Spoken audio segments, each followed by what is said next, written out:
acho que é uma tecnologia que vai ser usada a partir de agora, talvez os congressos façam de uma maneira mista, Sem dúvida. presencial e virtual também. Mais econômico e tudo, né? Uhum. Pessoal, eu iniciei a gravação do vídeo, então acho que podemos começar. Todos estão de acordo? Uhum. De acordo. Quero desejar, então, uma excelente tarde a todos, nessa tarde quente em Porto Alegre, né? Agradecer a presença, a participação do Tiago, do Edgar, nossos convidados de hoje, o professor Gilmar. Então, nós estamos iniciando o 4º encontro de debate sobre literatura latino-americana, e hoje nós vamos falar sobre esta obra, O Estaleiro, do escritor Carlos Onetti.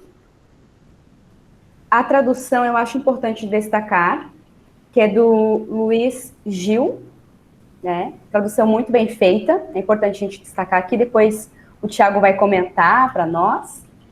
E para aqueles que estão pela primeira vez, o meu nome é Amanda, eu sou aluna do curso de Letras da Universidade Estadual do Rio Grande do Sul. E, de imediato, antes de a gente começar a falar sobre a obra, sobre o autor, eu gostaria que os nossos convidados se apresentassem para os nossos ouvintes, participantes. Pode ser? Pode ser, posso começar, vou fazer as honras, que eu já sou da casa, acho que o pessoal, muita gente já me conhece aí, sou discente do curso de Letras da Universidade Estadual do Rio Grande do Sul, da UERGS. Eu estou em algum lugar ali entre o 5º e o 7º semestre, em algum buraco negro ali. Não identifiquei ainda, mas é nesse lugar que eu estou. Fico muito feliz de ser convidado para esse evento, como eu tinha falado antes, eu realmente não tinha me apropriado ainda da obra do Juan Carlos Onetti. Fiquei muito bem impressionado. Agradeço o professor Gilmar pela iniciativa. Passo para o Edgar. Boa tarde, pessoal. Boa tarde a todos e todas, né? Meu nome é Edgar Aristimunho, né? Eu sou servidor público do Ministério Federal, da área da cidadania, né? Tenho formação acadêmica na Universidade Federal do Rio Grande do Sul, em História, e na Pontifícia Universidade Católica em Direito. Fiz pós-graduação Lato Sensu em Sociologia Rural e especialização em Letras na área de Assessoria Linguística pela Uniriter, né? Um pós-graduação Lato Sensu. Tenho, como escritor, tenho livros de conto publicado, O Homem Perplexo, né, em 2008, e depois participei de antologias de contos e crônicas, né, principalmente com o grupo da Santa Sede, o grupo do Rubem Penz e o grupo do Pedro Gonzaga. Aí a gente lançou em 2018 um livro Caio em Mim, e 2019 O Rio Atrás do Muro. E antes tinha outras participações. Eu trabalhei na área de comunicação também, no Ministério Federal, né, e fui diretor de comunicação do Colégio João 23. Todas essas informações, elas me deram uma bagagem bem grande para transitar, né, em vários grupos, né. Entre os trabalhos que eu estou desenvolvendo atualmente, né, tem um diário do confinamento que eu estou escrevendo, e o projeto, então, é que se reúna todas essas micro-histórias, né, como se fossem memórias, fragmentos, crônicas, por vezes contos, né, mini-contos, e reunir isso tudo num livro, mais ou menos quando a gente estiver se aproximando do final desse momento que a gente está aí, terrível, né, histórico, terrível, né. Então são relatos sobre a pandemia. O outro projeto é um livro de contos sobre o universo da contabilidade, né, um lugar que eu trabalhei quando eu era mais novo, então eu tenho muita obstinação, né. E trabalho, então, no Ministério Federal, na área dos direitos do cidadão, e estou à disposição de vocês aí, né. Moro em Porto Alegre, no bairro Tristeza, tenho 53 anos. Muito obrigada, Edgar. O professor Gilmar gostaria de se apresentar para nós? Sim, não apresentar, mas agradecer por esse momento encantador que nós estamos iniciando, e dizer que a nossa universidade, a Universidade Estadual do Rio Grande do Sul, se orgulha muito mais esse encontro, recebendo aí o Edgar, que é uma grata surpresa, né, que de ontem para hoje resolveu nos prestigiar com a sua fala, com o seu conhecimento. E seja bem-vindo, Edgar. A nossa casa virtual da UERGS, ela está de janelas virtuais abertas. O nosso querido Tiago acadêmico do 5º ou do 7º semestre, ou do 6º, que é muito ativo. O Thiago está em quase todos os eventos, é o principal organizador agora do da 66ª Feira do Livro, é o 4º, Thiago? Seminário estadual. Seminário, o Conhecimento Transforma, né? A literatura como espelho. E a Amanda, que já está desde o início aí, nós estamos hoje no 4º encontro, né? A Amanda começou como mediadora, mas na verdade ela é uma espécie assim de faz-tudo, está sempre presente, né? Fez os cards e conversa com os convidados. Então é uma equipe extraordinária. A UERGS, o curso de letras, só tem a exaltar e agradecer, né? Eu sou formado em letras pela UPF, depois eu fiz especialização e mestrado em comunicação social, a especialização no convênio UPF, Universidade Metodista de São Paulo, e depois o mestrado na Universidade Metodista de São Paulo, mas era um convênio interinstitucional, né? Graças a uma vice-reitora que nós tínhamos na UPF, e que agora, essa semana, fez aniversário, professora doutora Tânia Reza, que é a eterna organizadora, a criadora da Jornada Nacional de Literatura de Passo Fundo, né? Prefeitura e UPF, que o maior evento, segundo Dionísio da Silva, o maior evento literário do mundo, mas que, infelizmente, devido a tudo que está acontecendo aí, esfriou um pouquinho, diminuiu um pouco, mas continua nativa do jeito que dá, né? E os nossos convidados, aí a professora Aline Venturini, que já se apresentou aqui, que está presente toda semana, né? Os demais acadêmicos do curso de letras, algumas pessoas de fora. Para nós é um grande orgulho estarmos desenvolvendo esse projeto. E o Thiago tem falado bastante sobre a surpresa do projeto, né?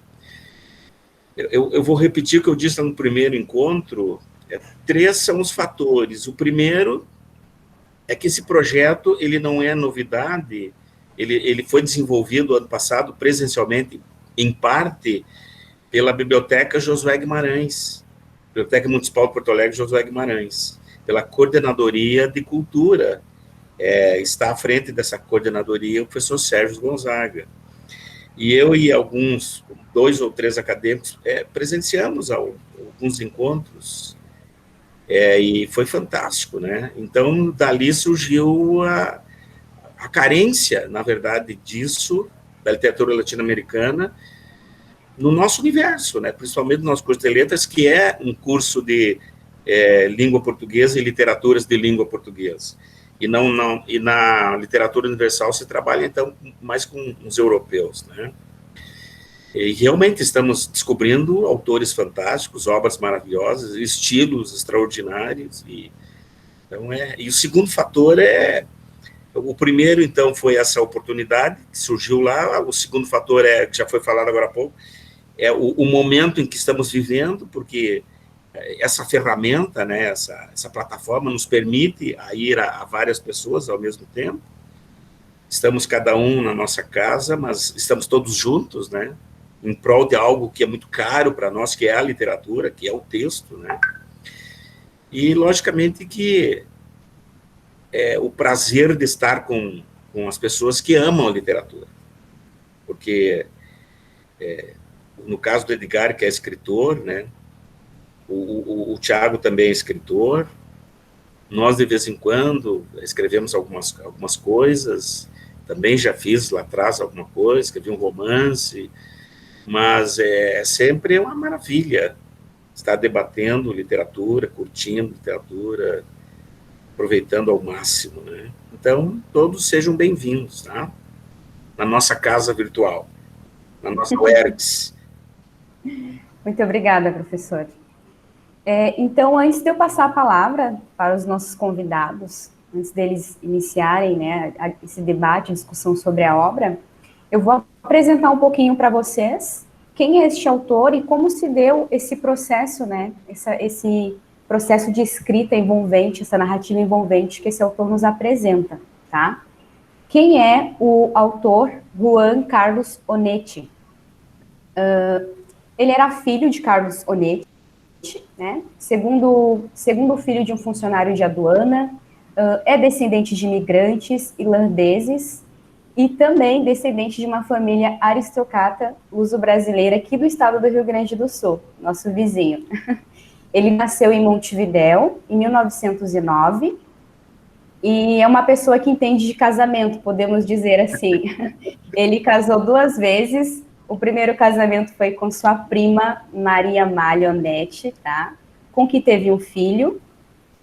Em 33, após se separar, né, da Maria Amélia, ele se casou com sua segunda prima, que é Maria Júlia, uma pessoa que entende de Marias, uma outra prima.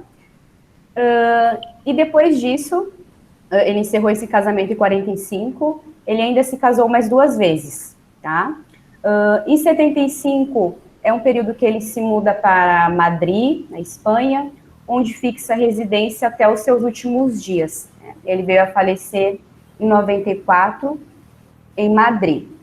E eu vou falar um pouquinho, algumas curiosidades sobre esse autor. Por incrível que pareça, ele não completou o ensino secundário, né? Vamos dizer agora seria o ensino médio, acredito eu.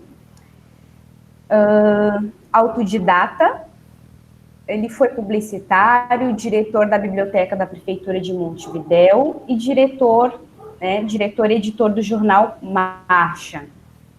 Além disso, ele teve um reconhecimento institucional.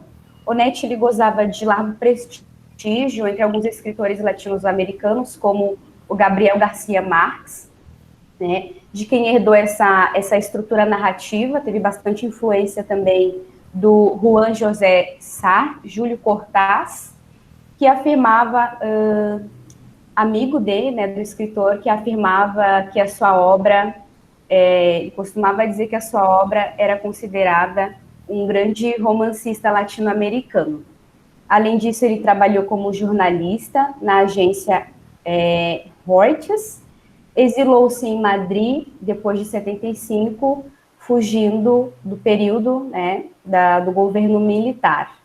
E justamente por ele ser considerado autodidata, acredito que isso acarretou, né, nos prêmios que ele veio a ganhar após a escrita dos seus primeiros contos e primeiros romances, tá? Em 1962, ele recebe o Prêmio Nacional de Literatura do Uruguai. Em 1980, ele recebe o Prêmio de Cervantes de Literatura. Então, uma pessoa que não completou o ensino secundário e tem bastante livros, romances, né, publicado, e nós vamos comentar sobre um dos mais conhecidos dele daqui a pouquinho.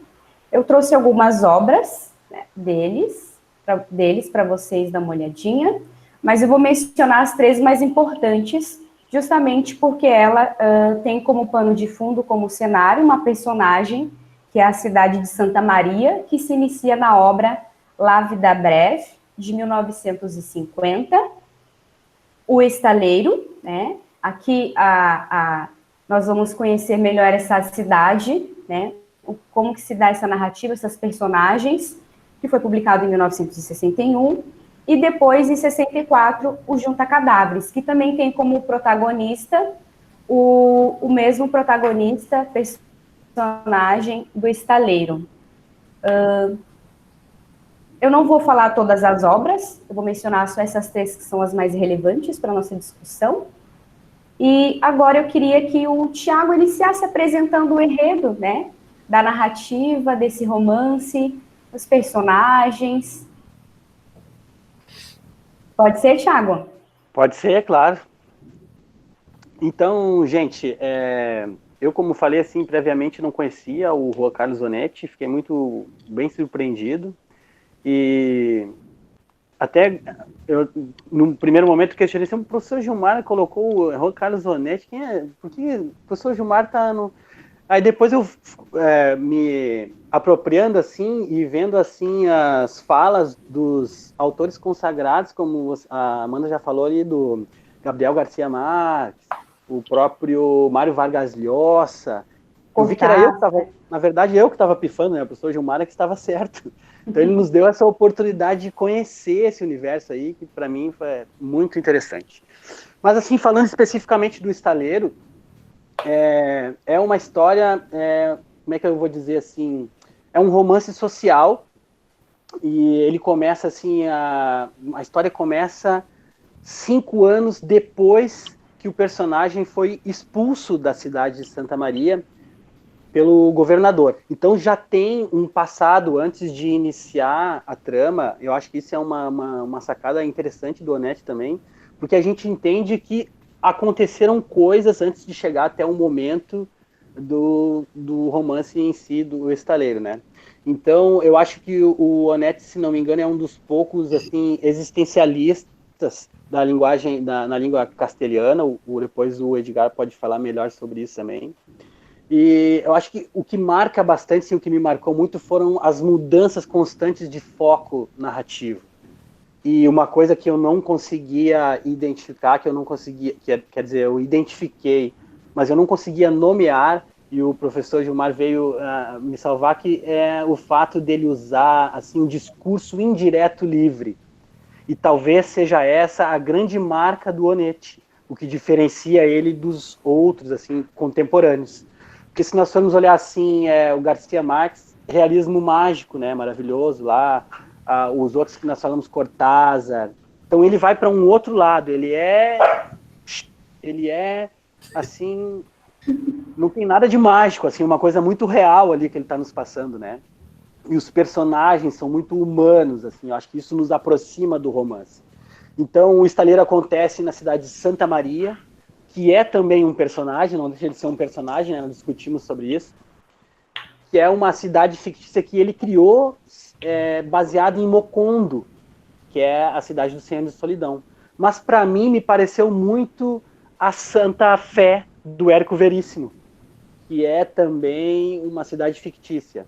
E me remeteu a Montevidéu também, uma cidade assim meio velha, envelhecida, meio acinzentada. O romance ele se passa todo durante o inverno, então é frio, chove, as pessoas cospem muito, é um asco, é um nojo, a chuva, a cigarro, tem um tango tocando no fundo frequentemente em algum rádio onde ele passa, é uma coisa esquisita, assim. Então a cidade de Santa Maria, ela meio que é ela que determina, assim, a história, é ela que comanda esse romance. Tem um personagem que é o estaleiro em si, que não sei se todos sabem o que é um estaleiro, né? Mas o estaleiro... Peço desculpas à intromissão aqui da Maria Flor. Mas o estaleiro é um lugar onde consertam navios. Então é um monumento, é uma coisa grandiosa e assim com valor agregado. Tem muito dinheiro envolvido nisso. Nós conversávamos antes, assim, os mais experientes, assim, lembram do Estaleiro Só, aqui de Porto Alegre, onde hoje foram criados prédios, assim, tiraram toda a estrutura e tem uma prainha do Iberê ali, que eles chamam, onde era o Estaleiro Só. E era uma coisa muito, de certo, assim, de ostentação na época, como devia ser o estaleiro do livro na época de bonança, assim, que chegou a ter 300 funcionários e tal. Então devia ser uma coisa grandiosa.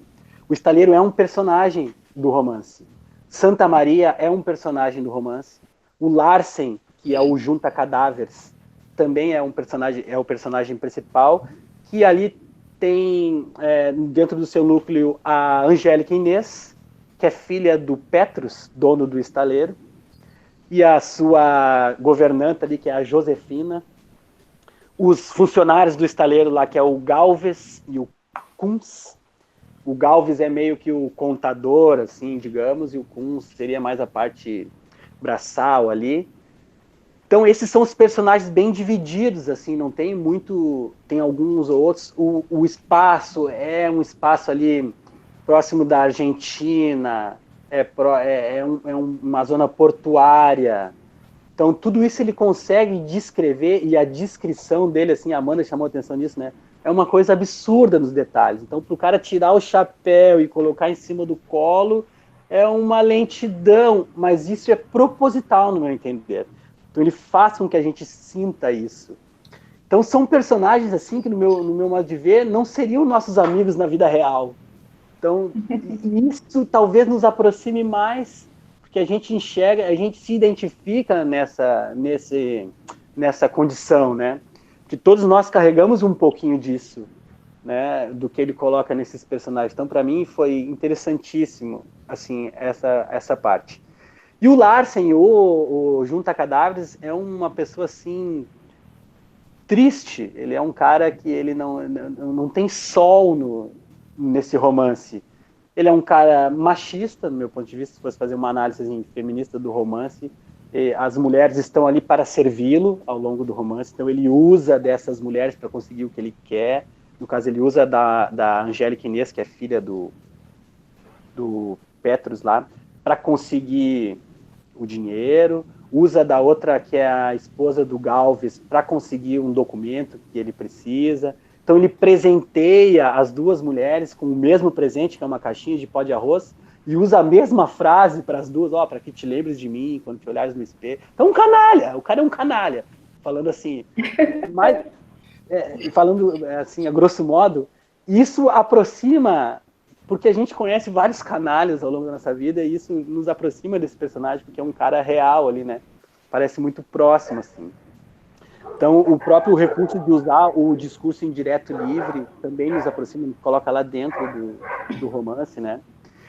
E o fato, assim, que me chamou uma atenção é que há um proprietário de uma grande empresa numa pequena cidade.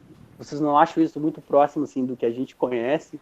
Tem algumas cidades que tem lá a empresa, que a cidade inteira trabalha na empresa, e o cara manda em todo mundo. Ele é a lei e deu. Ele está acima de tudo, ele tem o poder. Que era o caso do Jeremias Petrus, que abriu uma empresa que era Jeremias Petrus S.A., um estaleiro. E aí fica claro que ele fez uma empresa de sociedade anônima justamente para poder usar disso como subterfúgio para dar um golpe nos acionistas. Então ele emite notas falsas e tal. Ele é um cara sacana, é um sacana também. E os próprios funcionários tentam sacanear ele, o próprio Larsen também tenta de alguma forma se apropriar através da filha. É um romance bem denso, assim, e no final, eu acho que é uma habilidade tremenda isso do Onetti, ele deixa no final completamente aberto, assim. Então a gente não tem certeza se o Larsen, se ele morreu ou se ele conseguiu fugir, porque ele coloca no final, um dos finais, né, ele coloca inclusive entre parênteses, ou, então acontece isso, ou ele foi achado em uma barca e tal. E na verdade a gente entende depois que essa é a realidade, ele sobreviveu, porque tem uma continuação, que é o Junta Cadáveres. Junta Cadáveres. Isso, o próximo livro, que é o Larsen também, é o mesmo personagem, então ele não morreu realmente, ele deixa aberto. Se a gente for pensar na verossimilhança, né, Thiago, ele não foi assassinado, então. Genial, ele aparece né? na outra narrativa, Genial, porque antes de ter a noção do segundo livro, tu pensa, pô, mas o que será que aconteceu? O que esse cara quer dizer com isso? Ele morreu, não morreu? Então, ele deixa isso em aberto com uma habilidade tremenda, assim. Eu acho que marca muito na literatura dele isso, sabe? Essa não é assim uma... Ele não é um cara, como é que eu vou dizer? Ele não é um cara pessimista, ele não é um pessimista, mas ele é um realista ao extremo. Que as pessoas são realmente como ele coloca naqueles personagens. Somos mesquinhos, nós somos avarentos em certas situações, nós somos egoístas em alguns momentos, então ele coloca isso ao extremo, assim, que nos aproxima dos personagens. Ei, Thiago, eu até anotei aqui uma fala do Vargas Llosa naquela entrevista que nós assistimos, que ele diz assim, ao terminar de ler a obra, né, nós sentimos aquele sabor amargo na boca, né, aquela falta de esperança, né, justamente porque ele apresenta, querendo ou não, uma realidade justamente como ela é, né, só basta a gente observar as coisas com calma e com detalhe, porque está presente no nosso dia a dia. Então, esse massacre dele, essa sacanagem, essa falta de esperança, essa cidade realmente sem esperança, um pessoal que não encontra saída, então eles acabam cometendo, a gente falou de navio fantasmas, cometendo esses golpes, né? Então são coisas assim que estão no nosso dia a dia, mas a gente acaba não observando com tanta cautela, né? Com tanto detalhe. É verdade, somos nós ali, estamos refletidos ali, né? Somos nós como sociedade ali, né? Então o Vargas Llosa usa, deixa um gosto na boca ruim, e é realmente esse cuspe que a gente quer dar ao final do romance, que os personagens passam o tempo todo fazendo. Eles fazem isso rotineiramente, mas gospem aquilo, eles então eles tentam expulsar de alguma forma essa pequenez da nossa existência. Isso é genial, e esse realmente é o sentido, assim, a gente acaba o livro assim, mas que coisa é isso, tia? Será que a gente é assim mesmo? E somos, o pior é que somos, né? Então eu fiquei muito feliz com a oportunidade de conhecer, eu vou partir agora pro Junta Cadáveres, para ter a continuidade disso daí, né? Então o professor Gilmar nos deu a chance de poder buscar isso e entender coisas que que eu pelo menos não conhecia. Então, acho muito interessante isso, em função desse circuito, nós estamos conhecendo coisas que talvez não tivesse a oportunidade esse semestre de outra forma, né? Eu fico muito feliz de ter convidado o Edgar, que é meu amigo de panelinha, né? E ele tem uma experiência muito incrível, assim, e é um leitor do Juan Carlos Onetti. Então, eu gostaria muito de ouvi-lo e de passar a palavra para ele, dizendo, mais uma vez, agradecendo, dizendo que estamos só ouvidos. Edgar, agradeço. Certo, Thiago. Tranquilo, minha vez agora, então. Muito bem apresentado ali a história da Amanda, né? Eu também para essa apresentação, eu também procurei detalhes da vida dele, eu acho que não faltou nada, a Amanda ficou muito bem fechadinho, né? E a própria história de vida dele já é uma história de vida que vai apontar depois o próprio caminho que a obra dele tomou, né? E eu, assim, vou deixar para o professor Gilmar fazer a análise mais acima ainda do que a minha, né? Mas eu me deteria apenas nas relações que o Onetti fez com os escritores que vieram antes dele, os escritores que estavam junto com ele e com a obra que ele deixou, propriamente dito, né? E aí vai entrar isso que o Thiago já apontou, né? A Amanda apontou na biografia e o Thiago apontou neste livro, né? A inserção dele na realidade, né? Que é uma das coisas mais impressionantes, né? Assim, para o pessoal que está nos acompanhando, o Juan Carlos Onetti, ele é um escritor que a gente costuma dizer assim, né? O Pedro Gonzaga me falou uma vez, né? É um escritor para escritores, né? Então existe um grupo de escritores que quem escreve, né? Como eu, assim, a gente tem uma certa preferência e gosta desses escritores porque eles vão fundo, eles mostram como eles descortinam a narrativa, né? Lá no século passado, né? O próprio Machado de Assis, o nosso grande escritor brasileiro, né? Depois o Flaubert com a história do romance, né? No século XX a Virginia Woolf e o Joyce com as narrativas soltas, né? O Faulkner, o Hemingway com o conto, e assim a gente vai indo, e a gente vai chegar depois nos latinos-americanos, né? São os grandes escritores onde o Onetti se insere, né? Então, assim, se a gente fosse buscar as origens, né, da literatura dele, a gente vai ter que procurar frontalmente, assim, ele fala de Cellini, né, Luiz Ferdinando Cellini e William Faulkner, né, como e o Will Borges, o argentino, como as três grandes referências dele, né, o Onetti falando, nas poucas entrevistas, a Amanda lembrou isso, né, é muito arredio é mais fácil você encontrar alguém falando sobre o Onetti ou tentando entrevistar ele do que ele falando, né. Então, uma figura que, comportamentalmente, assim, ele é muito arredio, muito fechado, né? Ele mesmo se coloca como uma pessoa, né, tímida e fechada, e isso depois vai acabar repercutindo dentro da literatura dele, porque o caminho que ele tomou para fazer a escrita dele é o caminho aquele mais vertiginoso, aquele que vai mais fundo, né? Então, ao falarmos de Luiz Fernando Cellini, né?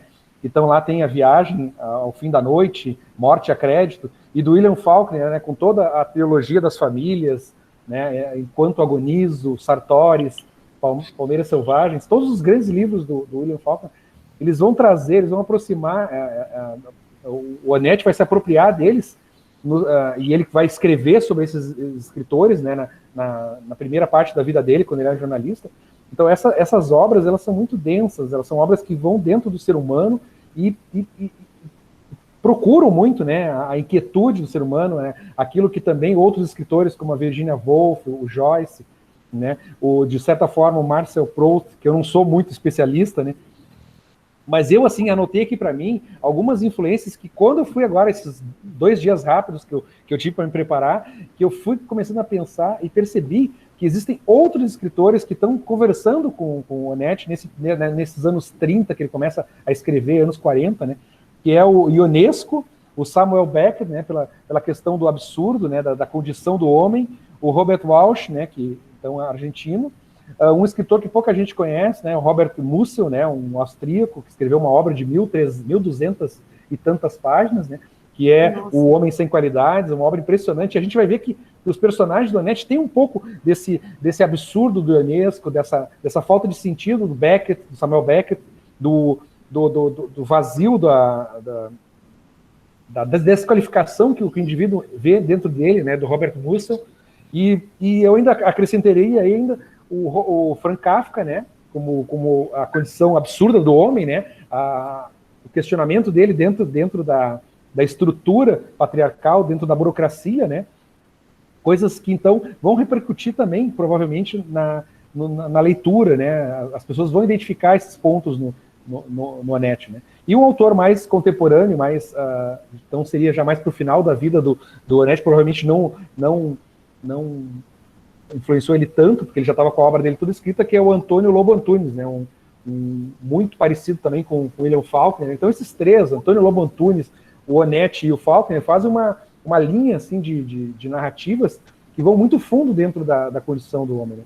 Mas o extraordinário no Onetti é a capacidade dele de fazer com que a cena, né, acho que a Amanda e o Thiago já comentaram isso, né, dele criar uma cena muito descritiva, né, vários planos que vão se interpondo, né, o Estaleiro, né, este livro, então, que a gente pegou para trabalhar hoje, ele é um livro em que os sentimentos, né, eles vão se confundindo com o meio ambiente em que a pessoa está, né. Então, o fato de nós estarmos num romance em que o estaleiro, né, essa estrutura enorme, gigantesca, né, que tem em poucas cidades brasileiras, por exemplo, ela faz uma ambientação para o ser humano que oprime ele, né, assim como oprime o indivíduo do Kafka, né, o homem sem sentido do Beckett, né, esperando Godot lá, né, a grande obra dele, o homem sem qualidades, que não se enxerga, né, nisso aí, e esses relacionamentos que tem dentro desse estaleiro, dessa cidade, dessas famílias, né, como a apresentação do Thiago ainda está na tela ali, muito bem relacionado com Larsen, né, o Junta Cadáveres, né, eu não sei se o professor Gilmar vai explicar, mas o Junta Cadáveres, depois no outro romance que leva este nome, é aquele que vai juntar mulheres que fazem prostituição com idade avançada e que já estão meio destruídas emocionalmente, o seu corpo não tem mais a beleza e a força, né? Então, é uma expressão terrível, né, para se qualificar alguém que trabalha com prostituição. Mas voltando ao Estaleiro, né, esse livro ele mostra todas essas angústias desses grandes escritores, dessa linha a qual o Onetti pertence. E aí é bem importante deixar claro que talvez o professor Gilmar vai falar com mais maestria do que eu, né? Ele dentro da Latinoamérica, né? Eu gosto de falar dessa forma, né? Não América Latina, mas Latinoamérica, para a gente já tentar usar uma expressão que nos coloque junto com toda essa literatura que vem do México até o Uchoa, né? Lá na Argentina. Então essa literatura ela é composta de fases, e uma das grandes fases que aconteceram na literatura latino-americana aconteceu nos anos 60, 50, com o surgimento dos grandes romances épicos do Gabriel Garcia Marques, depois mais adiante o Vargas Llosa, um pouco antes o Julio Cortázar, né, o Carlos Fuentes e outros escritores que são representativos nos seus países. No Uruguai é curioso, porque o Mário Benedetti e o Onetti, que é anterior a ele, eles vão se concentrar mais no indivíduo, no ser humano, né, na burocracia, naquelas coisas que estão agregadas, que se funcionam num dia a dia, né? Não é à toa que ele escolheu, né, no Junta Cadáveres nós temos uma espécie de uma profissão, né? No Poço, né, primeira novelinha dele, primeiro conto do Onetti, nós temos uma situação memorialística, e aqui no Estaleiro nós temos uma cidade, né, que já está lá, Santa Maria já aparece nos outros romances dele, um lugar em que todas as coisas acontecem ao mesmo tempo, que aliás é uma estrutura que o William Faulkner também usava, né? Ele adorava pegar uma cidade, né, e em cima dela construir os seus personagens. e fazer relacionamentos, né? Existe um outro autor brasileiro também que pouca gente conhece, que é o Lúcio Cardoso, fez uma coisa muito impressionante, né, no livro A Casa Assassinada, um autor homossexual que viveu nos anos 50, que desafiou a sociedade mineira conservadora e foi lá e escreveu um livro, A Casa Assassinada, né, onde colocou toda a estrutura da família, né, e as várias pontas, a loucura, a perdição. E isso tudo é um microcosmo que ele chamou então de casa, e que lá o William Faulkner vai falar das cidades que ele tem. Eu não consigo pronunciar o nome daquela cidade que ele criou, que ele usa em todos os romances dele, né? Uma cidade fictícia que, aliás, então, ali no Vida, a Vida Breve, o Onetti também começa com a Santa Maria dele, né? E que volta aqui nesse estaleiro, né? Nesse romance O Estaleiro. Então são... É engraçado, né, Edgar, que ele vai costurando isso de um livro para o outro. Exatamente. Então ele já tem na cabeça dele a próxima obra. Porque no próprio Estaleiro, ele também, o Larsen já tem, no princípio, lá antes dos 5 anos da volta, ele já tem também uma casa da luz vermelha lá, uma casa de... Casa da luz vermelha, né? Eu te chamamé. Desculpa, professor, você ia falar? Não, a casa é o El Chamamé. Chamamé. O El Chamamé. El Chamamé. Eu diria, assim, que o desenvolvimento desse romance, né, O Estaleiro, para um pouco além, não que eu esteja falando melhor, mas só para avançar no que o Thiago já falou bem, né, ele é uma obra em que o desenvolvimento, ele tem uma das obras do Onetti que é considerada que tem um melhor acabamento. Então, se alguém quiser começar, é um bom começo, né? A Vida é Breve, ele é muito denso, né? Não é um bom começo. Então é melhor pegar um romance como Estaleiro, que é um romance equilibrado, né? Ele tem um desenvolvimento, né? Tem de personagens, né? Então a gente consegue enxergar bem a história. E todo esse desenvolvimento, né? Ele vai procurar os aspectos que são permanentes no estilo do Onetti, que para mim ficou assim, né? O desencontro, eu resumi aqui no meu esqueminha, né? Como o desencontro do ser em relação ao seu destino, né? Então os personagens estão sempre assim. Eles estão em busca de alguma coisa e eles não conseguem entrar em acordo com esse destino, né? Não vou fazer propaganda dos meus livros, né? Mas o livro que eu escrevi, O Homem Perplexo, é justamente isso, né? Então, eu tenho lá a influência de todos esses nomes que a gente falou, e entre eles, esses uruguaios, né? E o Homem Perplexo não é nada mais nada menos que esse homem do Onetti, né? O homem do Mussel, o homem do Kafka, o homem do Becker, Samuel Becker, né? Do Ionesco, né? O homem que está diante do mundo, né? Paralisado, né? Que tipo de sentimento é esse, né? Algo que também está no Caio Fernando Abreu, um pouco dessa perplexidade também está no João Gilberto Noll, né? Clarice Lispector, né, voa um pouco mais alto, né, faz voos mais altos, mas esses escritores que pegam o mundo cru, né, eu até levei um susto quando eu vi que a apresentação de um dos livros que estavam aqui, ela é do Caio Fernando Abreu, que é o da Vida é Breve. Bom, um deles, a apresentação é esse aqui, de contos, o Tão Triste Como Ela e Outros Contos, é uma edição brasileira, né. Aqui tem um conto que é maravilhoso, né, se chama O Inferno Tão Temido. É um conto que já leva este nome, né? Aliás, se a gente fizer uma análise só dos títulos, né? Existem artigos, professor, que discutem até os nomes que o Onetti utilizou, né? Ou seja, um autor desse quilate, ele foi estudado, né, em todas as universidades da Latinoamérica, né? Então a gente tem textos, estudos dele aqui em Porto Alegre, em Santa Catarina, em Minas Gerais. Então, um escritor muito estudado, né? E se a gente for analisar só o nome dos contos, né? Então, bem no 31, O Cão Terá o Seu Dia, A Cara da Desgraça, O Inferno Tão Temido, que eu mencionei, né? São contos que já apontam já para aquilo que então, eu acho que eu não sei quanto tempo eu tinha, não me falaram, e daquilo que eu acho assim, que é espetacular no Onetti, né? Que e um autor brasileiro faz, eu acho que o estilo eles não tem nada a ver, que é o do Coronel Lobisomem, né? O José Cândido de Carvalho. Obrigado, professor. José Cândido de Carvalho. Não dá para lembrar o nome de todo mundo, né? Falando rápido assim. E o José Cândido de Carvalho ele faz uma coisa que o Onetti faz, que é juntar palavras, né? O junta cadáveres já é uma palavra que ele juntou, né? Já está junto, né? Então, expressões que tem assim, sim, que tanto nesse livro que a gente está olhando aqui, como no Junta Cadáveres, né? Eu acho que eu não mostrei a capa. Ele usa expressões assim como pausada ansiedade, brilhos esporádicos de astúcia, grave entrevista política, memória impessoal, distraídas obscenidades, olha só, os nomes lindos, né? Céu ambíguo, né? E isso no Junta Cadáver, mas no nosso livro que a gente está aqui hoje, vocês vão encontrar preciosidades, assim, né?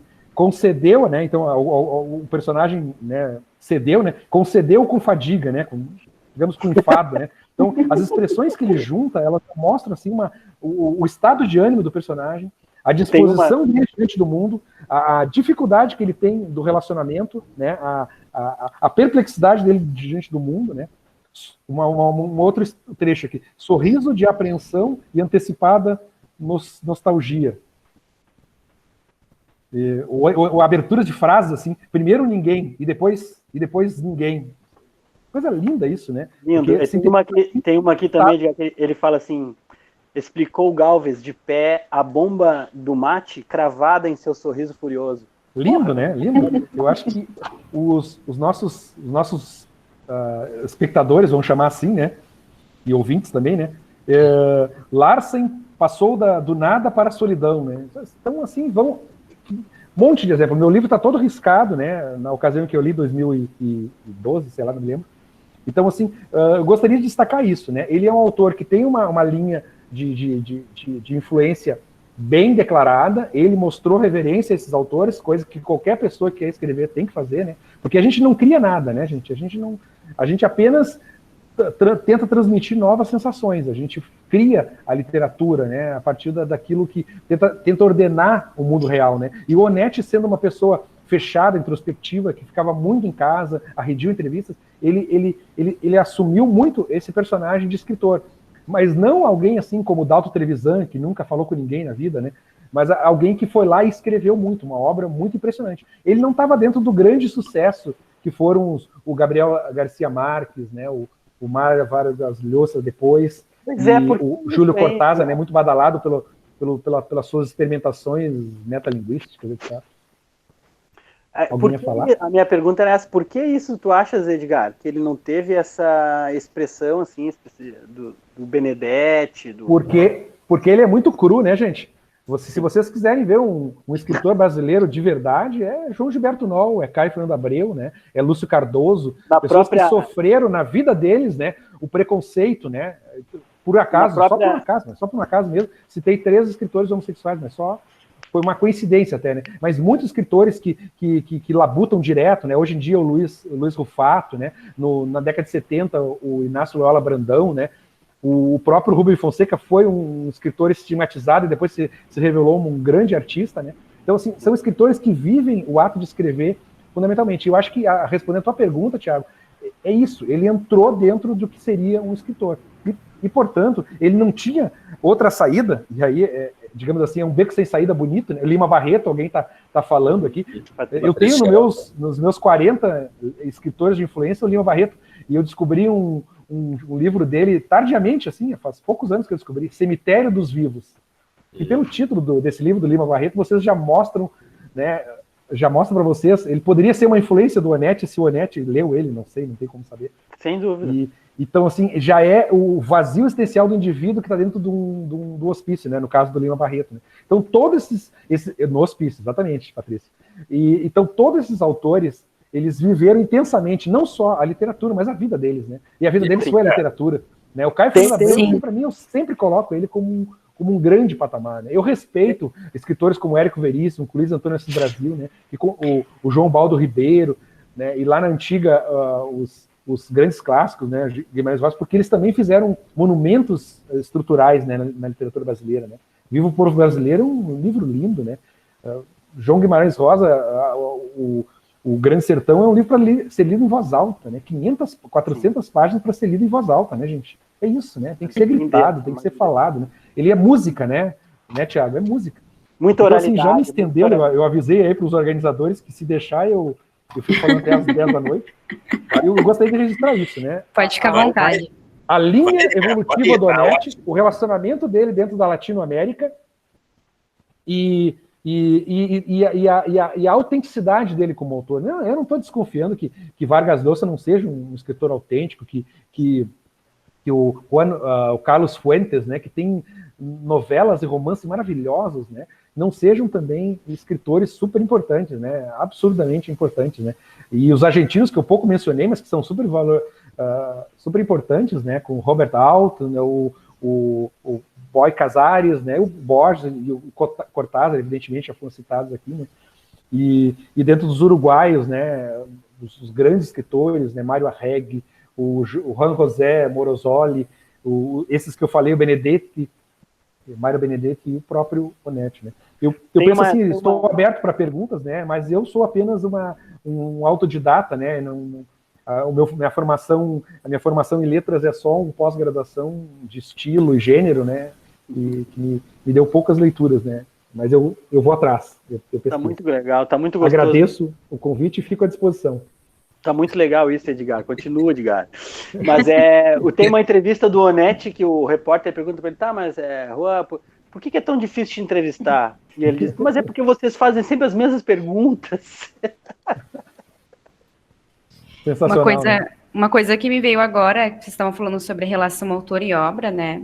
Eu fui pesquisar algumas fotos dele. É engraçado que, apesar dele ter se casado 4 vezes, nas fotos ele parecia uma pessoa muito sozinha, solitária, né? Lá no final da sua vida, sempre jogado na cama com um livro à mão, bebendo uísque, fumando horrores, né? Que ele morreu de infarto. Me lembrou muito também o Leminski, porque apesar deles ser, né, do jeito que são, eles têm uma escrita, um prestígio, né, que não justifica a forma com que eles viviam, né, a forma como que eles levavam a vida. Exatamente, intensamente. O Leminski é outro exemplo. Uma lástima não ter lembrado. Agora, professor Gilmar, gostaria de acrescentar alguma coisa? Eu gostaria de ficar ouvindo, Edgar, até o final. Capaz que é isso, professor. Agora há pouco alguém escreveu aí que agradeceu por lembrar dos autores brasileiros como autores latino-americanos, né? Por isso, no mundo da literatura latino-americana constam Clarice Lispector, Guimarães Rosa, mas vários outros. Você estava falando agora há pouco sobre o Lima Barreto. A biografia do Lima Barreto se chama Porres e Andanças do Pingente Alfonso Henriques de Lima Barreto. Só o título já é estrondoso, já é espetacular, né? Sobre o autor de O Escrivão, Recordações do Escrivão Isaías Caminha. E o próprio Policarpo Quaresma, né? Eu, quando dava aula de literatura brasileira, chamava o Policarpo Quaresma de o patriotário, porque de forma ufanística, quem lutou tanto e do jeito que lutou pela pátria que ele desejava, é quase que uma imbecilidade, né? Quer dizer, uma pátria que não merecia, e que eu acho que continua não merecendo ainda, grandes indivíduos, grandes seres, né? E tantos outros autores que você citou aí. Impressionante a tua trajetória de leitura, Edgar, e a ligação que você faz entre um autor e outro, né? Fantástico, a tua própria formação. A gente nota, assim, que você fez história na URGS, né? E exprimam bastante por esse movimento de vários autores que vão compondo um cabedal, assim, um mosaico, mas com um fim de que cada um se encontre na sua leitura, na sua escrita. Eu gosto muito de assistir nas terças e agora assistir, né, agora a gente pode, terças e quintas, projeto ali da Biblioteca Josué Guimarães, que na terça tem a Universidade Aberta e na quinta o livro de sua vida, né? Então, a gente nota até pelos comentários à direita no chat que são pessoas que têm caminhos, né, têm projetos de leitura.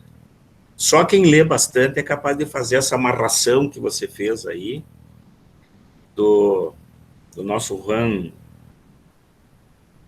nosso autor. Como é que é o nome dele, Thiago? Juan Carlos Bonetti. Isso. O Thiago fez uma apresentação maravilhosa também, a Amanda também, né? Mas, Edgar, deixa eu dizer uma coisa, assim, nós estamos entre amigos, acadêmicos do curso de letras, e é uma pena que os caminhos são muito pautados, muito fechados, né? que não tem essa ramificação de leituras e de autores, e pouca valorização dos nossos autores latino-americanos e brasileiros. Você citou vários autores aí que estariam na lista dos melhores do mundo, né? Os contistas sul-rio-grandenses, o Caio Fernando Abreu, fala sul-rio-grandenses, mas são contistas internacionais, o Caio Fernando Abreu, o João Gilberto Noll, o Sérgio Faraco, o Carlos Carvalho, né? São extraordinários. Mas a gente vai pautando, vai direcionando os autores e as obras, segundo as emendas dos componentes curriculares, que foram pensados num todo, né? E, infelizmente, os latino-americanos não estão nesse todo, então a gente vai descobrindo. Nós trabalhamos no primeiro encontro com Ficciones, do Jorge Luiz Borges, a professora Aline Venturini está aí, o João está aí. Depois passamos por Juan Rulfo, para nós são novidades, né? O Sábato, Ernestino Sábato, agora o Onetti, hoje, estamos descobrindo essa literatura. Porque eles nos apresentam, assim, como você disse, duas coisas maravilhosas aí, muitas coisas maravilhosas, mas duas que me chamaram a atenção. É a descrição, a descoberta de um indivíduo, de um ser que se movimenta no ambiente, mas que não vê saídas. O Tiago também falou sobre isso, que não vê saídas no universo que poderia estar aberto, mas, na verdade, está fechado, porque ele é desabilitado existencialmente para ter esperanças na humanidade.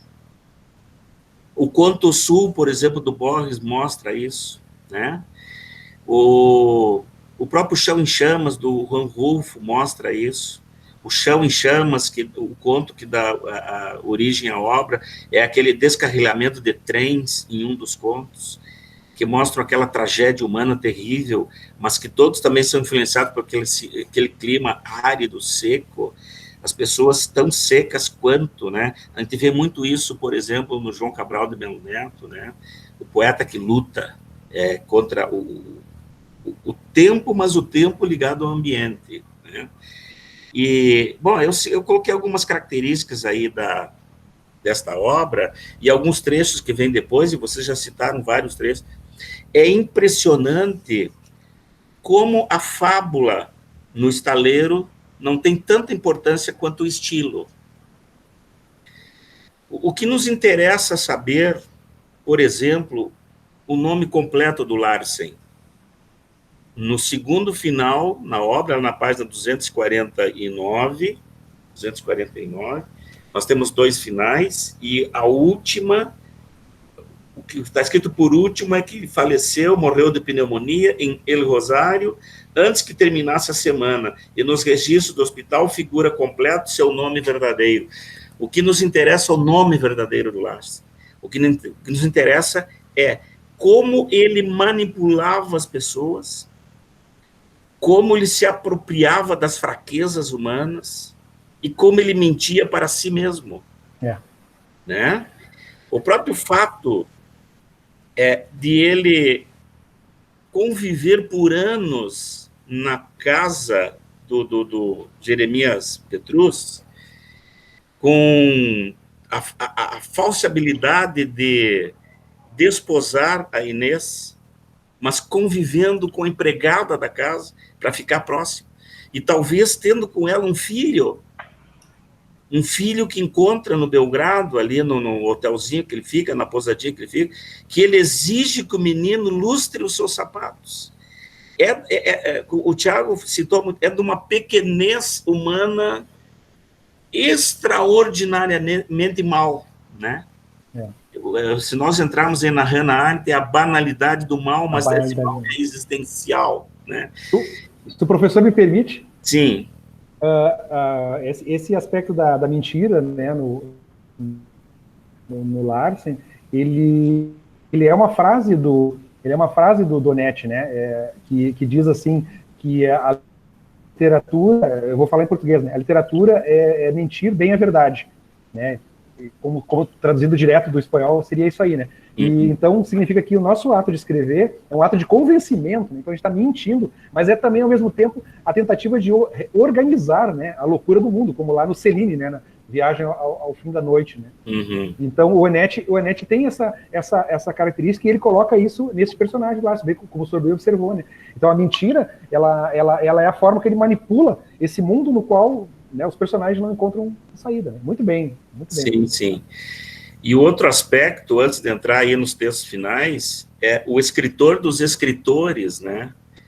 Ele vai trabalhando com a escrita como alguém que busca um sentido para a sua vida, mas principalmente o sentido para a vida dos outros, já que a vida dos outros não tem mais sentido, né? Esses meandros do estilo, esses volteios da palavra, essa junção de palavras que ele faz, né? A própria escolha das palavras, né? Parece que a palavra está ali. E ser aquela as palavra descrições, ali, né, Tiago? Coisa impressionante. O girar o chapéu, o cigarro que vai de um lado do outro da boca, o guspe para o lado, para frente, para cima, para baixo, os olhares dos personagens, o beijo que ele dá na esposa do Vasquez. Galvez. Deixa eu pegar o nome. O Galvez, né? Do Galvez. Naquele momento em que ele está praticamente exigindo dela que ela lhe entregue aquele falso documento de 10 mil pesos, né? Que ele deveria ter em mãos para que o seu patrão, o seu chefe, não fosse para a cadeia, como acabou indo.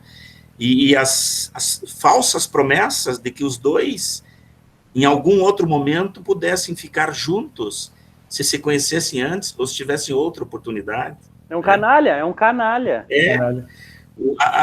O diálogo que ele tem com o Dr. Dias Grey, que é uma espécie de comentador dentro da narrativa. Aliás, os grandes escritores têm os seus comentadores, né?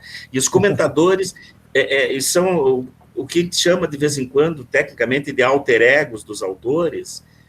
Eles são frutos de cidades, de regiões ou de pequenos povoados, liderados por grandes ou um grande homem com um grande poder econômico, financeiro e social, mas que representa uma espécie de baixo caráter daqueles que ali moram, né?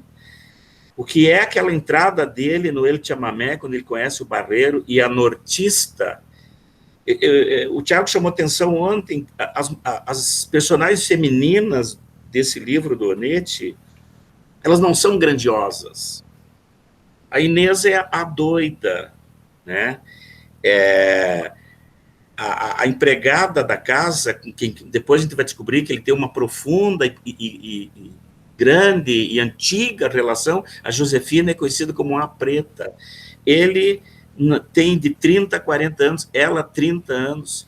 Os próprios cães que estão por ali, o cachorrinho dela, o Dick, e os cães gêmeos, né, da esposa do Galvez, que depois passa a receber a comida cozinhada pelo Kunza, já é uma cena fantástica, porque quando o Galvez desaparece, é o Kunz que começa a cozinhar para ela, como se o autor dissesse, já que um foi embora, fica outro, né? Porque o Lars... O próprio nome do cachorro, que é Dick, né? Pode ser uma referência lá a Moby Dick, né? Então, eu costumo dizer que um está no pezinho do outro, o Edgar disse muito bem, vai se alimentando do outro. Grandes escritores com grandes cidades e personagens caninos. Esses dias, no outro momento, eu estou cuidando do horário aqui também, eu citei assim, os cãezinhos lá do Graciliano Ramos, né? Tem Vidas Secas, que é a baleia, que é a mais famosa, mas tem o Tubarão, que está em São Bernardo, tem a Moqueca, que está em Angústia. Os próprios nomes significativos, né, de carne, de água, de grandiosidade, Dick, Moby Dick, né? Bom, e é aquele escritor que vai ensinando, vai mostrando para os outros. Nas entrevistas ele é tão caladinho, tão quieto, e responde de forma tão ríspida. Me lembra assim, o Rubem Braga, falava muito pouco, mas transformava o Nadador da Manhã, por exemplo, num grande personagem. A própria cidade, né? O que é Antares, ali, do Érico Veríssimo, no Incidente Antares, Lagoa Branca, no Josué Guimarães. Edgar, eu agradeço muito por você ter vindo fazer essa fala, porque você resgatou autores brasileiros, como já foi dito aí, que são muito caros para nós, são muito prezados para nós, né? E autores internacionais estrangeiros, mas nós não podemos também deixar de ver os nossos, né? Os daqui. Bom, eu estava falando sobre a cidade de Santa Maria, a própria Macondo ali, mas Santa Fé, o Tiago também já citou aí, do Érico Veríssimo. Lá no José do Rego tem o Engenho Santa Fé, como o Encarnação ali no Ranruf, como os lugares, né, o espaço físico tem importância na construção das personagens, né? Que elas também, não é simplesmente aquele determinismo pelo meio, pela raça e o momento histórico, pelo naturalismo, é as influências do poder econômico, do capital social nas pessoas, o grande estaleiro que vai roendo, vai comendo as pessoas, vai instigando a sua fragilidade existencial. Isso está em Os Ratos, ali no Dionélio Machado, maravilhoso. Que é o final dos Ratos, né, Edgar? O rato que rói o capitalismo, e não se trata de um vagabundo, é um funcionário público, né? E não se trata de uma dívida extraordinária, são 53 mil réis apenas, para pagar o leite, pagar o leiteiro, alimento básico para o seu filho, chamado mainho. Né? Bom, então, só para ficar no próprio texto, né? Então, aí tem algumas características, o Edgar já falou várias aí, né? O Tiago também falou ali, e eu acho que no finalzinho desse primeiro parágrafo é extraordinário, na desventura de peripécias mínimas, na indigência de vida sem perspectiva de grandeza. E aí, pensando nisso, também nessas superfícies neutras, aí eu separei alguns trechos do livro, que vamos ler juntos, porque o estilo do Onetti é uma coisa fantástica, né? Primeiro, o narrador, o demiurgo que ali está, né? O demiurgo, ele domina completamente a narrativa, nós podemos chamá-lo de narrador onisciente, um narrador observador, o Deus, aquele que tudo vê, aquele que tudo sabe, aquele que está em todos os personagens, e que é uma própria consequência, na verdade, da cidade onde eles estão, do ambiente onde eles estão, mas que ele pede emprestado a observação dos outros, né? Olha que coisa fantástica. 2 dias depois de seu regresso, o Larsen, né, que volta 5 anos depois a Santa Maria, depois de ser expulso, como o Tiago falou, segundo se soube, quer dizer, isso não sai da minha imaginação, não é uma paranoia, uma loucura minha. As pessoas falam, os documentos mostram, o ambiente traduz esta realidade. E este é o realismo social, o realismo sociopsicológico, né, que está presente na literatura latino-americana. Larsen saiu cedo da pensão e foi caminhando lentamente, acentuados para os que conseguiram reconhecê-lo. A ginga! Vários personagens têm a ginga. Ele tem a ginga. A Josefina tem a ginga. O menino que trabalha para o Potters, dono lá do Belgrado, tem a ginga. O próprio Galves imita a ginga dele. O Kunz, como um gringo assim, meio grotão, não consegue, né? Mas a própria ginga, ela tem um significado extraordinário aí, porque é o movimento de um malandro. E quando te fala num malandro, não é aquele malandro macunaímico, né? É o malandro do mal, é aquele que reduz a existência a farelo, né? O ruído dos passos, a gordura, aquela expressão de condescência, de fazer favores e dispensar o agradecimento, de fazer favores e dispensar o agradecimento. Isso está em quase todos os personagens.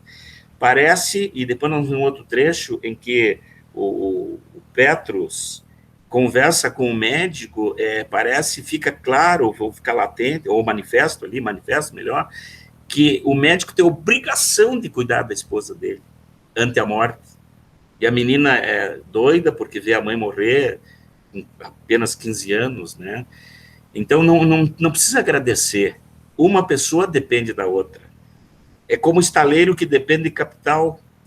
E eles estavam enganando todos para que ganhassem mais de 30 milhões de pesos. E por isso a empresa saiu simplesmente de uma companhia, Petros, e Companhia para Petros e Sociedade Anônima. Quer dizer, um grupo falsamente criado, com títulos falsos, para que outros fossem condescendentes com a malandragem deles, né? A própria venda do maquinário para os russos, que depois, essa cena poderia terminar com um dos sinais, que seria a morte do Galvez e a morte do Larsen, né? Os eternos, os grandiosos mecânicos, os russos, no momento em que ele vende o próprio colarzinho conquistado da amante para pagar o seu próprio hotel, quer dizer, essa condescendência, né? Os favores, e que não precisa para isso o agradecimento. Pela Alameda deserta até o cais de pescadores, como os pescadores também são importantes ali, né? A lancha a Laura, por exemplo, que navega com um motor muito fraco e às vezes com velas. Se vai do porto onde está o estaleiro até Santa Maria, há velas à noite para não ser visto. Isso aí é prática do contrabando, né? Então, essa miséria humana que vai aparecendo no próprio texto, nas palavras escolhidas com significado exato, é uma cirurgia linguística, cirurgia vocabular, né?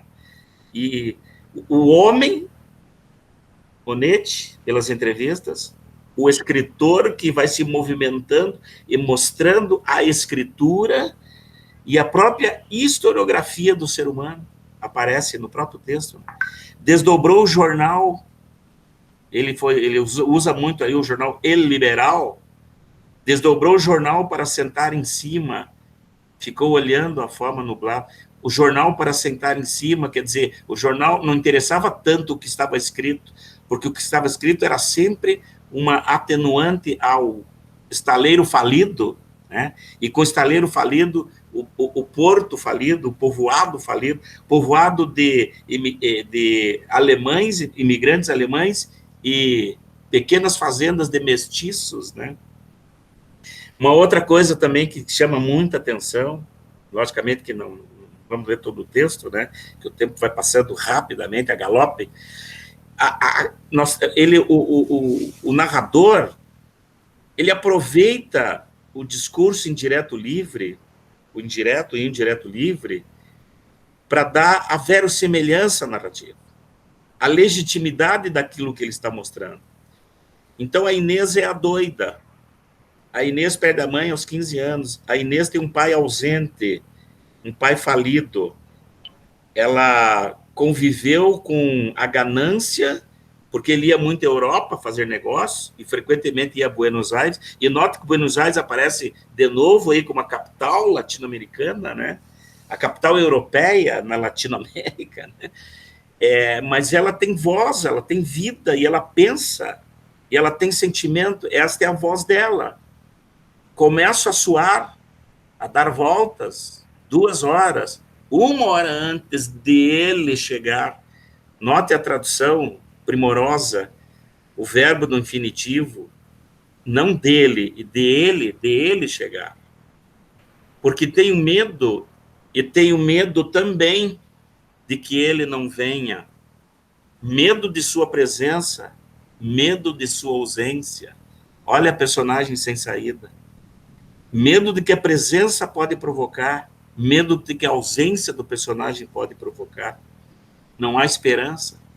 E como nós estávamos discutindo sobre heróis e tumbas, não é um pessimismo, é uma realidade pós-guerra, porque esse escritor, o tempo aí não é definido. Fala ali no barco que sumiu, o barco 47, né? 1947. Antes nós temos o Taminho, que também sumiu, cargas que não tinham seguro. Quer dizer, pós-guerra parece que tudo é liberado exatamente para a violência, para a desumanidade, né? Ponho creme e me perfumo. A mulher que põe creme e se perfuma. O Tiago já falou agora há pouco. A mulher objeto, parece que ela está ali para servir. A Josefina, a esposa do Galvez, a Inês, a nortista lá no chamamé, elas estão ali para servir homens não mais poderosos, mas que continuam maldosos, né? Lá no Junta Cadáveres, o Edgar falou aí, ora, compor um prostíbulo com mulheres envelhecidas, enganar as pessoas, abre aspas, com carne já envelhecida e falsa, mas pessoas que querem ser enganadas, né? Então, o junta cadáveres, a junção das palavras, fantástico, né? Olho para a boca dele quando levanta a calça para se sentar, quando dou risada, ergo a mão até os olhos e olho para ele à vontade, sem ter vergonha, porque a pequenez existencial dela é a mesma pequenez furtiva dele no dia a dia. No Caramanchão, o próprio local Caramanchão, né? O local de encontros onde as pessoas tomavam chá, onde se encontram os 4, ela, o Larsen, a empregada e o cachorrinho. E o próprio cachorrinho passa a ter importância, porque ele está sempre latindo. Quer dizer, para o encontro deles, o cachorrinho tem que ser retirado, né? Então, a gente nota o trabalho artesanal da linguagem. E olha que é um livro de quase 250 páginas, né? Todas as páginas muito bem trabalhadas. Então, o que interessa não é a fábula, o que interessa é a trama, é o jeito de ele contar esta fábula para nós. Daí eu acho que entra o escritor para escritores, que o Edgar citou, né, professor? Isso. Ele é preocupado com esse jeito, preocupado com a objetividade da linguagem, mas, ao mesmo tempo, ele foi publicitário, né? Ao mesmo tempo preocupado em descrever para o leitor as cenas em suas minúcias. O movimento da cabeça, o movimento dos olhos, o movimento dos lábios, o movimento do chapéu, o movimento do cigarro, o movimento dos barcos, o movimento... No escritório dele tem uma janela que não tem vidros, o movimento do vento, o movimento da chuva. Ele usa, assim, simbologias maravilhosas, que nós podemos chamar de metáforas que vão explicando o comportamento do ser humano de minuto, cena a cena. Quando nós começamos a ler, até a Amanda comentou, eu comecei agora, mas está muito lento isso daqui, esse cara não vai acabar nunca, esse livro. Narrativa lenta, né? Narrativa em regressão, quer dizer, nós estamos numa cena, mas nós temos que parar um pouco e nos lembrarmos de outra cena anterior para continuarmos. Ele muda o foco de uma personagem para outra sem o corte temporal. Aliás, o tempo em nada interessa. Poucas vezes no romance tem a limitação do tempo. Me lembro de Uma Noite, 24 de agosto, 6h28, 18h28, 6h28, e as tardes eram muito importantes no romance, né? Em que a personagem diz, agora vai começar. Quer dizer, o médico, o Dr. Dias Grey, conta para ele como ela ficou doida, louca. Por que ela ficou assim? Agora vai começar, quer dizer, naquela noite de lua cheia, tudo que acontecer comigo, você não pode dar importância a isso, mas ela pede também, não me deixe, fica comigo, mas depois me deixe sozinha. Então, é a metáfora da loucura, que não é a loucura simplesmente psicológica, é uma loucura social. Todos os personagens convivem com a sua própria loucura, né? Bom, pode passar, Amanda, vamos mais um pouquinho aí. Próximo texto. Esse aqui já foi. Esse é da Inês. onde nós temos a vida interior da Inês, né? O Dias Grey é o médico de Santa Maria, tem 50 anos. Há um momento em que o narrador, num discurso indireto livre, e através do pensamento do Larsen, faz um comentário muito depreciativo deste personagem. 50 anos, que gastou dinheiro a vida toda com mulheres, com bebidas, que nunca acumulou capital, sempre serviu ao seu amo, ele próprio, Dias Grey, o meu amo, o amo de Santa Fé, né, que é o Jeremias, né? Mas aí, nesse trecho, se mostra o poder do Jeremias Petros. E, ao mesmo tempo, o sem saída, a humildade do médico, né?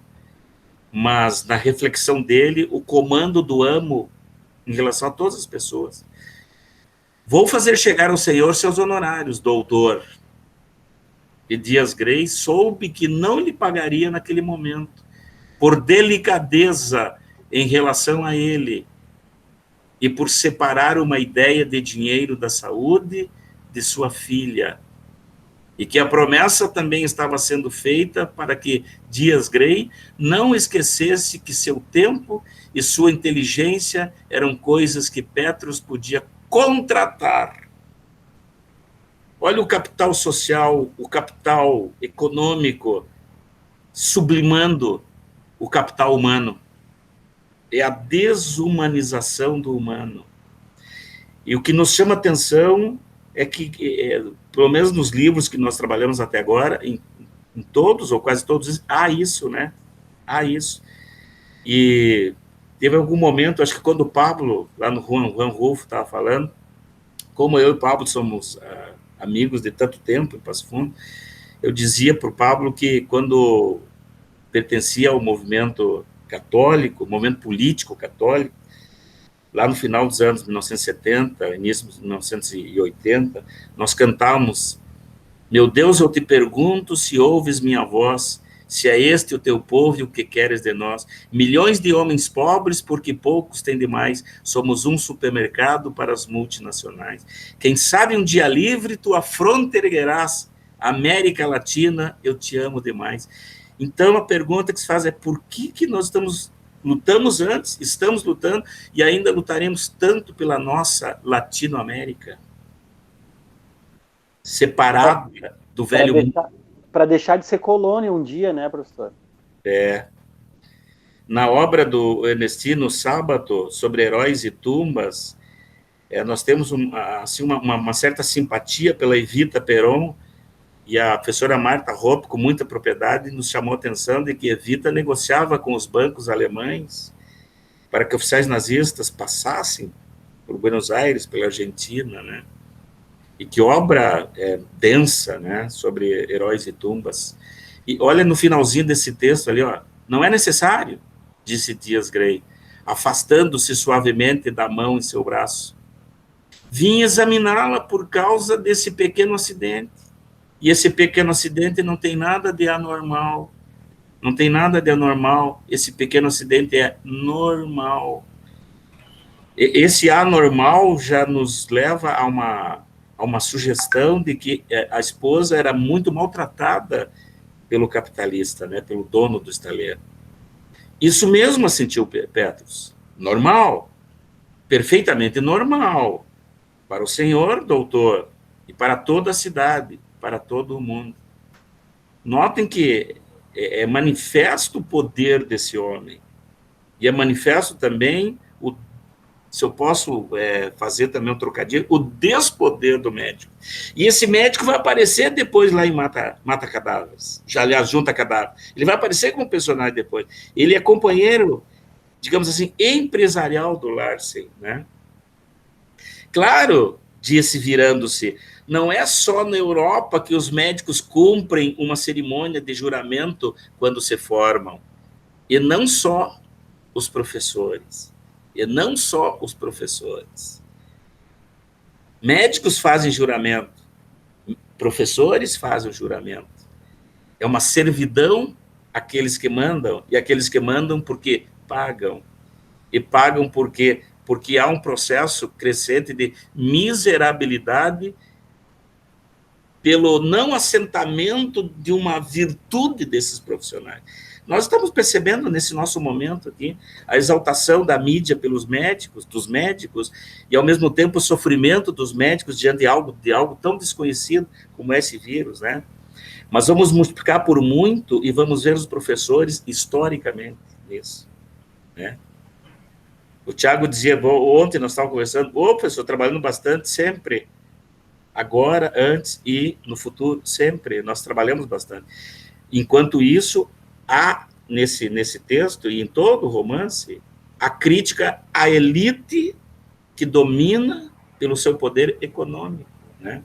Bom, tem muita coisa, mas o objetivo aqui, o Edgar já falou tudo na sua fala, o Tiago também, a Amanda também, mas é mostrar que o texto não mente, o texto é direto, o texto é trabalhado exatamente para isso. Por isso é um romance. Ele não é fantástico, porque não há os subterfúgios do mistério. Há uma realidade crua e nua que se movimenta entre nós. E é tão pertinho, né? Montevidéu é tão pertinho, Uruguai é tão pertinho, Argentina é tão pertinho, o Chile é tão pertinho, né? Vai ter um momento que nós vamos discutir o canto geral ali do Pablo Neruda, é tudo tão pertinho, o México é tão perto, né? Bom, vamos então lá para o último, nossa, já estamos no nosso tempo. Pode passar ali, mano. Aliás, penúltimo, né? Pessoal, ó, vai na carta um pouquinho, quero chamar a atenção da carta do gerente administrativo que deixa sua mulher grávida, seus dois cães gêmeos e desaparece. Se morto, não sabemos, porque o próprio Larsen negou a sua morte, né? Aquele homem que apareceu afogado, jogado da lancha, pelos 3 lancheiros aqui. Mas a carta que ele escreve, pessoal, aqui essa carta, ela é uma espécie assim de resumo de todo o romance, né? Senhor gerente-geral da Jeremias Petros Sociedade Anônima, de minha consideração, tomo a liberdade de distraí-lo de suas preocupações para fazer-lhe chegar minha renúncia ao cargo de gerente administrativo, que desempenhei nesta empresa durante não sei quanto tempo, com o geral beneplácito das forças vivas do país. Faço também renúncia dos salários atrasados obtidos, que por distração não cobrei, mas ele sabe que não é por distração. Os 6.000 pesos que o Larsen ganharia todo mês, ele dizia, receberá todo dia 25, mas nunca recebia. Por isso que eles tinham que vender maquinário, vender as coisas, para poder sobreviver. Permito-me acrescentar que esta manhã não tiveram outro remédio a não ser enfiar na prisão Dom Jeremias. Quero dizer, esse é o herói de toda aquela região, né, que consegue fazer isso. Petros, assim que desceu da balsa, porque faz alguns dias, fiz a denúncia da falsificação de títulos, da qual respeitosamente lhe informei oportunamente. E tu nada fizeste, né? Eu estava no cais com o funcionário policial e o senhor Petros fingiu não me ver. Não podia aceitar, suponho, a existência de tão negra ingratidão. Contam-me em Santa Maria que o senhor não é persona grata para esta cidade, diz ele ao Larsen, né? Lamento porque tinha esperança de que viesse me convencer. Nem isso o Larsen fez. Atrás dele para convencer, não colocar o Petros na prisão, porque interesses havia. Cometi um erro e me explicasse em detalhes o maravilhoso futuro que desfrutamos a partir de amanhã ou depois de amanhã, teríamos nos divertido. E ele deixa claro, os negócios que fizemos juntos, nós 3, 1/3 para cada um. Realmente, ó, e a primeira vez que aparece o seu primeiro nome abreviado, A. Galves, quer dizer, também não interessa muito o nome dele, como o outro personagem, né? E o final só pode ser um final dividido, né? Dividido, que é uma coisa tão interessante. Um final e depois o ou. Em duas partes do romance, me chamou a atenção, tem o ou. Quando o doutor Dias Grey está explicando a loucura da Inês, que ele há o ou, quer dizer, ou uma coisa ou outra, e agora a morte do Larsen, ou ele ficou vivo ou realmente morreu, né? Mas esse ou é uma espécie assim de, olha o escritor para os escritores novamente, deixe que seu leitor escolha o final que lhe apraz, para que possas fechar essa miserabilidade humana com a fraqueza dos personagens que desfilaram nessas páginas, tão bem escritas, que demonstram a fraqueza do ser humano, porque frutos de ambientes que não crescem, porque centrados em pessoas pequenas e empresas falidas, e falidas por roubo e pela má malandragem. Então, escolha, leitor, o final que lhe apraz para isso. Mas aí, como já foi falado antes, depois continua no Junta Cadáveres, né?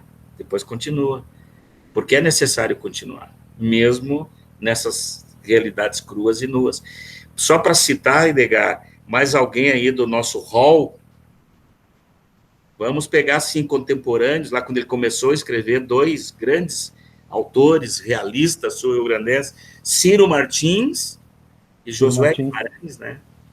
Ciro Martins e Josué Guimarães. A trilogia do gaúcho a pé, aquele que perdeu tudo e que no final encontra uma esperança, mas uma esperança frágil, porque depende da política, né? E o Josué Guimarães, em tempo de guerra, tempo de solidão, tempo de angústia, né? Tempo de.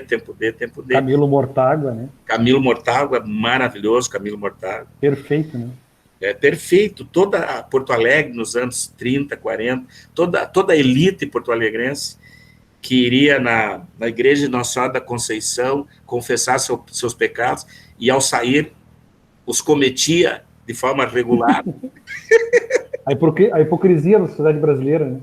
Isso. Então, mas professor Gilmar, é muito difícil a gente lembrar todos os autores bons, né? E o Rio Grande do Sul tem ótimos escritores, né? Tem um livro que se chama Charqueadas, né? Que fala sobre a relação do trabalho no campo, né? Um livro pouco conhecido. Escapou agora o nome do autor, mas esse livro, as pessoas pouco conhecem, porque ele não teve edição, uma edição muito secundária, né? E se passa, até tem X, até o título é com X, Charqueadas. Uhum. E ele se passa na relação de trabalho ali na região sul do estado, né? Esses romances que lidam com o trabalho são muito importantes, né? O Zero, do Inácio Loyola, né? Isso. Sobre os trabalhadores, Luiz Rufato com o Inferno Provisório. O escritor, né? É Pedro Aine. Isso, Pedro Aine, isso. Por incrível que pareça, ele é baiano. Com W? Mas viveu aqui no Rio Grande do Sul, né? Parece que ele tem uma trilogia, né? Mas é um autor a ser resgatado. A Aureliano de Figueiredo Pinto, ele tem um relato muito importante sobre a política também, né? Sobre a sujeira da política, digamos assim. Muito atual, né? O trem para Inhaboré. O trem fantasma, com as lanchas fantasmas, os navios fantasmas aí do estaleiro. Algo tão grande. Professor Gilmar, se me permite um comentário. Essa carta, então, que o senhor leu, quando eu li o livro, que eu li só uma vez, né? Eu não percebi isso, mas realmente ele é uma síntese do livro, né? Deixei até marcado aqui do lado, né? Essa carta talvez, né? Se aproxima. Todos os elementos do romance estão aqui, né? Condensados, né? Isso. Quer dizer, um personagem que parecia não entender muitas coisas, que deixou mulher grávida, cães gêmeos, os amigos, porque eles jantavam juntos, eles tomavam vinho, cachaça juntos, fumavam juntos, capaz de escrever tão bem uma carta e tão resumidamente, né? Já prenunciando as desgraças dele e dos outros personagens, porque quando o Larsen sai do Puerto Castillo ali, Lastillo, pegar bem o nome, Puerto Artillero, ele passa pela casa do Lárcio, a casinha que parecia uma casinha de cachorros, um pouco aumentada. Olha só, aquilo ali era um lar, né? Era um lar para eles. Ele passa, vê pelo vidro a mulher deitada, ensanguentada. Ou seja, nos sugere que ela estava grávida, ela teve seu filho, talvez sozinha. Mas ele não dá importância para isso, ele sai, né? Então, a pequenez humana é algo assim, extraordinário, né? Como você frisou antes, o que interessa é o indivíduo que tenta estabelecer um rumo, um norte, mas ele não consegue, porque isso está dentro dele, e não só dentro dele, ele também é fruto, consequência do local, do lugar onde ele está, do ambiente onde ele está. Melhor é ambiente, porque daí remete a outras forças, né? Maiores, né? Maiores. Perfeito, professor, perfeito. Então, assim, o Estaleiro é um romance muito bem construído, assim, digno dos grandes escritores, né? E que, para quem quer conhecer um pouco mais da nossa literatura regional, mais avançada, aí, porque a América Latina é muito grande, né? E é muito poderosa também. É um bom início, um ótimo início. Mas principalmente pelo estilo do autor, né? Tipo, assim, não é como Graciliano, que corta a palavra como se corta a carne, mas alguém que usa a adjetivação exatamente para mostrar a existência do ser humano. Vamos pegar agora o nome de um filme aí, hollywoodiano, A Existência de um Ser Humano Sem Saída. Sem saída. E é ótima essa comparação com o Graciliano Ramos, porque a tendência seria dizer assim, é melhor escrever menos, enquanto que o outro coloca, né, eu li para vocês alguns ali, né, ele junta os adjetivos lá, como faz o José Cândido Carvalho, né, e no entanto isso dá o sentido, né, então quer dizer, não existe uma fórmula para escrever, né, existe o que você quer dizer naquele momento, né, como quer dizer naquele momento. A Memória do Cárcere não pode ser escrita de outra forma que não seja seca, seja uma linguagem seca, assim como Vidas Secas, né, desculpa a redundância, né. Mas é isso, né? São Bernardo, né? Todos o próprio ambiente do Vidas Secas reflete aquelas pessoas lá, a aridez, tudo isso. Eles usam exatamente as palavras que precisam ser usadas para nos colocar naquele lugar. Eles são geniais, né? Deixa eu acender a luz aqui. Pois ficou escuro. Escuro. Bom, acho que era isso aí, né? E a professora Aline também é do curso? Professora Aline você que terminou o doutorado na URGS, é nossa parceira aí. Bom. Eu tô surpreso. Don Quixote de la Mancha. Vamos fazer uma campanha para a professora Aline vir para o UERGS, hein? Concorda. Se tiver concurso, eu faço. O Edgar está falando no Graciliano Ramos, o que é o Paulo Honório. O Paulo Honório é o Dom Casmurro moderno, né? Quando ele está com a professora Conceição, que ele olha para aquela quermesse, centenas de pessoas, e diz para ela que bom se tudo isso fosse gado, se tudo isso fosse meu. Qual que é a posse, né? A posse. É o que o Petros diz ali, doutor não faz nada mais do que obrigação. E o que o Lárcio diz no início lá também, né? Sem esperar agradecimento. Mas nós não somos iguais, portanto, vamos agradecer aí o palestrante, o Tiago, muito nos honrou, o nosso acadêmico brilhante, a Amanda, nossa acadêmica brilhante aí, o Edgar, que honra conhecê-lo, que maravilha ouvir muito obrigado. A tua fala aí, as relações, teu movimento de voraz leitor e de intelectual que é, né? O Edgar é uma paixão, ele só é melhor numa mesa de bar. Aí ele fica melhor ainda. Eu gostaria de falar uma coisa, eu não estou conseguindo ver as pessoas que estão aqui, mas eu sei que tem uma quantidade ali, né? Tem. A importância de procurar os autores, né? A importância de procurar a Latinoamérica, de procurar aquele autor do Rio Grande do Sul que escreveu um livro lá nos anos 20, de procurar os transgressores, de procurar a literatura negra, a Conceição Evaristo aí hoje, né? Nossa. O nosso patrono da feira este ano, né? A importância dessas vozes, Jefferson né? Tenório. Um livro maravilhoso que infelizmente eu não li ainda, mas a minha esposa aqui em casa leu, né? Fez um chimarrão para mim agora. Um defeito de cor, né? Uma pesquisa memorialística, né? A própria Úrsula, que está no vestibular agora, ainda que seja um livro um pouquinho chato de ler pela técnica dela, mas é um livro importante como um relato, né, de uma mulher escrevendo século XIX, né? Muito importante ler as mulheres, né? Lígia Fagundes Telles, procurar todos, né? Enfrentar o Rio da Riste, né? Que a gente morde com ela, né? Porque ela morde a gente, né? E seus cachorros, né?